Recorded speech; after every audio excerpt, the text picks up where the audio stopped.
I've been painting since I was 15, spoken to dozens of professional artists, read books, consumed content, and painted more models than I can remember. And you know what? If you want to get better at painting your minis, it comes down to 3 simple points. And in this video, I'm going to give them to you. Point number 1. Stop waiting. On the first day of his class, Jerry Ullisman, a professor at the University of Florida, divided his photography and film class into 2 groups. Everybody in the left-hand side of the class, he explained, would be in the quantity group. They were going to be graded solely on the amount of work they could produce. Those who produced 100 photos would get a grade A, 90 photos grade B, 80 photos grade C, and so on and so on. Meanwhile, everybody on the right-hand side of the room would be graded on the quality of the work they produced. During their semester, they only had to produce 1 photo. But that photo had to be near perfect. Which do you think came out on top? Quantity or quality? Well, I hope you weren't thinking quality, because Jerry, like I was surprised to find out that actually the group that produced the highest quality photos was those in the quantity group, not the quality group. And the reason for that makes quite a lot of sense. During the semester, the students tasked with the quality group spent hours of their time taking lots of photos, experimenting in Lightroom, messing around in their darkroom, just essentially digging in and getting lots of experience. Meanwhile, the quality group spent their time ruminating over what could possibly make the best quality photo. I like to imagine them watching lots of YouTube videos about how to take the perfect photo. But in the end, all that group had to show was lots of unverified theories and 1 mediocre photo. How many times have you sat in front of a project that you really want to complete, chasing perfection, but being unable to actually pick it up and paint it because you're too scared? Yeah, me too. You think to yourself, I've just got to prepare a little more. If only I had that perfect shade of red.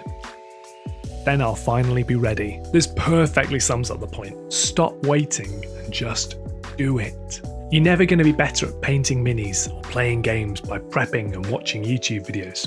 Unless you're watching this one, that's fine, please don't click off. You have to take action. So paint that backlog, practice on some minis, fail a lot. That's fine, that's how you're going to get better. I'm far from a perfect painter. In fact, I'm not even that good. And if you watch some of my videos, you'll see that right in the beginning, I couldn't do that very well either. But as I've painted more and edited more, I've got better. And so will you. Point 1 is stop waiting and take action. Just before we jump into point 2, can I ask that you like the video and drop a comment down below? It really helps other people find it on YouTube. Thanks so much. Point number 2. You're gonna hate this one. Materials don't matter. I am a complete hypocrite.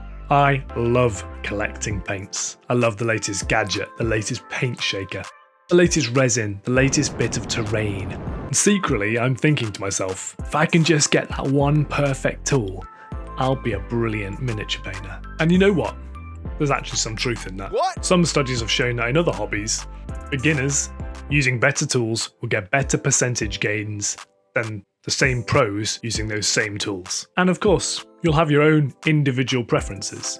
You may find you prefer Winsor & Newton brushes to Raphael brushes, or Pro Acryl paints to Kimera paints. But the honest truth is that until you know what you're doing with them, you using a pro brush is still just you using a brush, and you using expensive paints is still you using expensive paints. Badly. Now, there's definitely a body of evidence that shows buying stuff gives you a serotonin boost, but there's also a wider body of evidence that show the negative effects that come into play when this is taken too far. Then it becomes hoarding, which is actually a form of OCD. And if that's you, maybe consider getting some support, or at the very least, talk to someone else about it and get some perspective.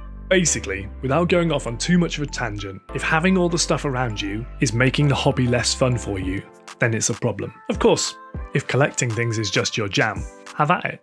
Personally, I always get massive FOMO at major releases, but I always find that if I just wait a week or 2, I can make a more objective decision. What do you lot think? Is that you too? Or am I just weird? So point 2 is, buying all the tools in the world won't make you a better painter unless you know what to do with them. Point 3, stop chasing exoneration. Ooh. Fancy word. So what the frack has that got to do with me then? For us, chasing exoneration means reaching that point where you've finally read enough books, or painted enough minis, or watched enough YouTube videos that you can paint like Duncan. or Simon, or whomever. In fact, to take that even broader, bear with me because I am going somewhere with this. Some ancient Greeks had a word for this. Eudaimonia. Essentially, they didn't believe in happiness. Eudaimonia meant fulfillment. They thought that the hard bits in life don't go away, and that resisting them just makes it worse. You get fulfillment by hard work, persistence, struggle. Fucking hell, that got a bit deep, didn't it? Now, silly as this sounds, this was a recent revelation for me. You often hear about the moment when something just clicks. If light bulb moments do come, they come at the end of a long process of laying down foundational steps. For example, when I made my base coating video, it took me about a year of painting, 2 painting classes, and a couple of people explaining to it in different ways before I finally got it. So point 3 is stop chasing exoneration and just take action. Now if you're like me, all this talk of paint more, practice more will seem like a bit of a nightmare. It's hard to motivate yourself when you feel like you just suck at everything. But don't worry, I've got you covered. Check out this next video for some solid answers about motivation. Thanks so much.